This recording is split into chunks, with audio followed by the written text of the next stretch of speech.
Il y avait une amie qui m'avait ajouté dans un groupe WhatsApp dont le titre était intitulé « Les jeunes mamans de ma ville ». Donc généralement, je n'aime pas qu'on m'ajoute dans des groupes WhatsApp sans demander mon avis. Mais elle avait fait, qu'à cela ne tienne, ce n'était pas un problème. J'étais intéressée par le groupe. Je vais faire un petit break en arrière avant d'arriver au niveau du groupe WhatsApp. Dans ma ville ou alors dans mon quartier, autant pour moi, j'empruntais le bus tous les matins à la même heure, du moins presque à la même heure. Et à chaque fois que j'entrais dans ce bus-là, je rencontrais toujours une fille camerounaise, une maman camerounaise avec un enfant âgé d'au moins environ 3 ans. Nos regards se croisaient toujours dans le bus, mais personne ne disait bonjour à l'autre. Moi, particulièrement au fond de moi, je me disais, ah, c'est elle qui doit faire le premier pas, c'est elle qui doit me dire bonjour en premier. Pour qui est-ce qu'elle se prend celle-là? Personne ne disait bonjour à l'autre, autant bien que nos regards se croisaient. Dans ma tête, je me disais, si elle ne me dit pas bonjour, alors on s'en fout, c'est elle qui doit faire le premier pas. Je m'étais gavée d'orgueil. Je me disais, autant ne rien avoir avec elle, elle doit être sûrement comme toutes mes autres sœurs en Europe. Je me disais à l'intérieur de moi, ah, je la sens pas cette fille,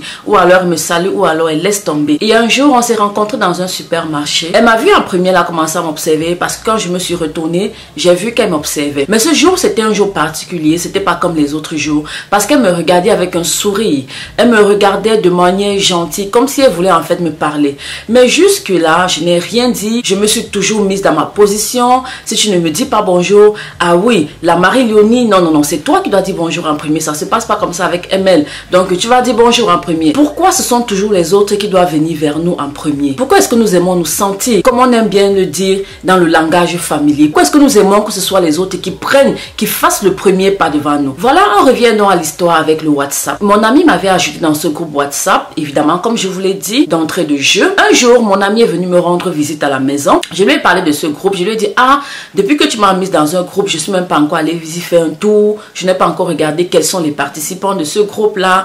C'est comme ça que je prends le téléphone, je me mets à zapper, je me mets à défiler pour voir les participants. Il y avait certaines qui avaient mis leurs photos, d'autres n'avaient pas mis leurs photos. Et là, je me rends compte, la fille que j'ai rencontrée au supermarché faisait partie de la communauté des jeunes mamans de ma ville. Je vous assure, je suis restée figée. Mais je la connais cette fille. On se rencontre toujours dans les bus tous les matins, mais personne ne salue l'autre. Chacun passe sa route, personne ne gère personne. Cette fille, en fait, que je rencontrais tous les matins, mais que j'étais assez zélée, assez pompée pour ne pas lui dire bonjour. Ce que mon ami m'a dit à l'instant T m'a fait un choc. Mon ami m'a dit oui, c'est une fille très gentille, c'est juste qu'elle ne peut pas parler. Elle a vécu un traumatisme lors de la mort de son mari, parce que ce dernier est mort dans ses bras. Depuis ce jour, elle est traumatisée. Elle vit uniquement pour sa fille. Je vous assure, j'ai failli avoir un AVC. Il m'est impossible de vous expliquer le sentiment qui m'est traversé à ce moment. J'avais honte de moi. J'étais tellement déçue. Vous voyez à quel point on peut caricaturer quelqu'un sans même connaître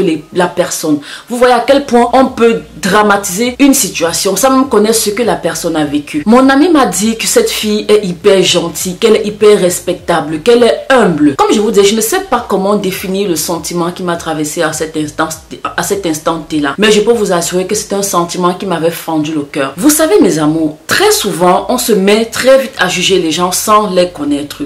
On se met à coller des étiquettes sur les gens sans connaître leur vie. On se met tout de suite à dire, oh, cette fille, elle se sent, cette fille, elle est très orgueilleuse, cette fille, elle est prétentieuse. Tout de suite, c'est la nature humaine. On aime juger les gens. Oui, on se dit, depuis que X ou Y a une voiture, elle ne parle plus à personne. Oh, depuis qu'elle a commencé le travail, vraiment, elle fait comme si elle était arrivée. Vraiment, depuis qu'elle a une belle maison, alors depuis qu'elle s'est mariée, elle pense que le mariage est une fin en soi. Voilà les paroles qui sortent de nos bouches parce qu'on juge des gens, parce que nous sommes promptes à caricaturer quelqu'un. On est promptes à ne pas donner la chance à quelqu'un de nous montrer, de se montrer sous sa véritable nature. On a tendance à dire, depuis qu'elle est arrivée en Europe là, elle crâne. Depuis qu'elle est arrivée en Europe là, elle pense qu'elle avait atteint le bout du monde.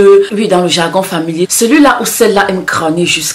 Mes amours, nous aimons juger les autres sans connaître les situations par lesquelles elles sont passées. On se dit, ah, comme il est véhiculé là, c'est pas moi qui vais aller vers lui parce qu'il est dans sa grande bagnole. Je ne lui demanderai aucune information parce que probablement il ne va pas m'aider. Je sais pas parce que il a une grosse Mercedes que je vais m'approcher de lui pour lui demander une information. Il va croire que je lui cours après. Il va croire que je suis son laquais. Non, mes amours. Oh my God, c'est pas possible. Comment est-ce qu'on arrive à caricaturer une personne à qui on n'a jamais dit bonjour? Comment est-ce qu'on arrive à coller une étiquette sur le front de quelqu'un alors qu'on ne connaît même pas sa vie, on ne sait même pas comment il s'appelle? elle. Vous savez mes amours, ne jugez jamais sans connaître les deux côtés de la médaille. N'oubliez jamais que chaque personne que vous croiserez sur votre chemin mène un combat dont vous ignorez carrément l'existence. Vraiment, nous ne voyons jamais le monde tel qu'il est, nous le voyons tel que nous sommes. Cela veut tout simplement dire que quand j'ai rencontré cette fille plusieurs fois dans le bus, la manière dont j'ai réagi par rapport à elle, ce n'était pas en fait sa nature, c'était ma nature à moi. Et j'ai réagi parallèlement à ma façon de penser et non à ce qui était vraiment la vérité. Voilà où est-ce que nous mène le jugement que nous portons sur les autres sans même les connaître. Tellement j'étais gonflée que je n'ai même pas réalisé ce jour-là que le sourire qu'elle m'a affiché, c'était une façon de me parler. C'était une façon de me dire bonjour. Tout ce qu'elle aurait attendu de moi en retour, c'est que je lui fasse également un sourire, que je lui parle. Mais j'ai tout simplement jugé à ma façon. Je me suis dit de manière orgueilleuse, ah, qui aime elle? Non, non, non, c'est elle là. C'est elle qui va me dire bonjour, pas moi. En tout cas, ça ne marche pas comme ça avec ML. Mais chérie, nous devons apprendre à accorder le bénéfice du doute aux autres. Nous devons apprendre à positiver. Nous devons apprendre à être à l'écoute des autres. Car chaque personne a une histoire. Ne juge pas les gens sans vraiment connaître la vérité. Parce que cette vérité pourrait te surprendre. Il y a quelque chose également que j'ai remarqué. Mes amours, de grâce, ne jugez jamais les choix des gens sans connaître les raisons qui les ont poussés à prendre cette décision, à faire ces choix. On a tendance à dire, ah, regarde comment elle est habillée, elle se la joue parce qu'elle est brune, ah, vraiment, celui que le gars là c'est un Don Juan, celui qui saute sur tout ce qui bouge, ah, vraiment, celui que c'est là c'est une prostituée, regarde les vêtements qu'elle porte, regarde les tatouages qu'elle a mis partout sur elle, celui que c'est un danger public. Et pourtant, c'est une fille allemande que j'ai connue et que je connais encore aujourd'hui. Elle est couverte de tatouages, mais je peux vous assurer que c'est l'une des personnes les plus gentilles que j'ai connues. C'est-à-dire, elle a un bon fond, elle a un bon cœur. Mais quelqu'un d'autre va voir tous les tatouages qu'elle a sur elle et vouloir ne même pas s'approcher d'elle. Faites attention mes chéris. Arrêtez de porter des jugements sur des gens sans connaître la véritable nature de la personne. Parce que la vérité pourrait vous surprendre. Vous savez, il faut regarder plus loin que le physique d'une personne. Il faut regarder plus loin que l'impression que vous avez d'une personne. Il faut regarder plus loin que l'expression qu'une personne dégage. Ce n'est pas parce que vous allez voir quelqu'un avec des marques sur le corps ou alors avec certaines choses sur le corps que vous allez juger directement cette personne une personne méchante. Ça peut venir par exemple d'une opération. C'est pas pour autant dire que cette personne est mauvaise. Mes amours, apprenons à accorder le bénéfice du doute aux autres. Comment pouvez-vous affirmer que vous avez échoué sans avoir essayé? Arrêtons d'exclure la possibilité de faire le premier pas vers les autres. Mettez votre orgueil de côté. Si vous avez autour de vous quelqu'un, une amie, une connaissance, un voisin qui travaille dans une grande société et que vous sollicitez son aide ou alors et que vous avez besoin d'un travail, mettez votre orgueil de côté, allez toquer à sa porte, demandez-lui de l'aide, montrez-lui votre CV, dites-lui que vous aimeriez qu'il tente une chance de vous faire rentrer dans son entreprise. Si vous ne faites pas ça, comment pouvez-vous déjà juger cette personne de personne qui va refuser? Comment pouvez-vous juger cette personne de personne méchante qui aurait entre guillemets refusé de vous aider si vous n'avez même pas essayé? Comment pouvez-vous le savoir? Nous avons tendance à porter des jugements magnifiques, simples sur des personnes que nous jugeons entre guillemets bien, sans vraiment connaître leur fond. Qui d'entre vous n'a jamais été aidé par une personne inconnue? Comment pouvez-vous dire qu'il n'y a pas de possibilité si vous n'avez pas tenté, mes amours? La leçon à retenir aujourd'hui, intéressez-vous aux qualités des autres. Nous avons tous des défauts, mes amours. Alors comment pouvons-nous nous permettre de juger les défauts des autres alors que nous-mêmes nous avons des défauts? Vous savez, ne jugez pas les autres sans connaître réellement leur histoire. Car un sourire peut cacher tellement de choses. De plus, ma chérie, si quelqu'un juge ton chemin,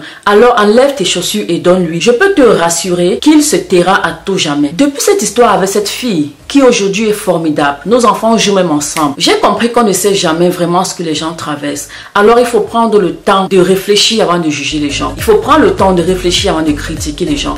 Accorder le bénéfice du doute aux autres. Donnez-leur une possibilité de montrer qu'elles sont des bonnes personnes. Ne leur barrez pas déjà le chemin sans leur avoir donné même cette petite chance-là. Ne caricaturez pas les gens parce que vous ne savez pas les situations, vous ne savez pas les raisons qui ont poussé les gens à faire des choix ou alors à prendre des décisions qui peut-être à ce moment-là dépassent votre attendement. Bien mes amours, j'espère que vous avez regardé la vidéo jusqu'à la fin. J'espère que cette vidéo de motivation, de conseils de vie vous a plu. Alors mettez-moi un max de like en bas pour que je revienne toujours avec des top sujets pour vous motiver, pour vous conseiller. Surtout, j'attends tous vos commentaires qui me feront extrêmement plaisir. Bien mes amours, on se dit ce soir pour une nouvelle astuce. D'ici là, je vous porte toujours dans mon cœur. J'aurai hâte de vous retrouver. Bisous, bisous.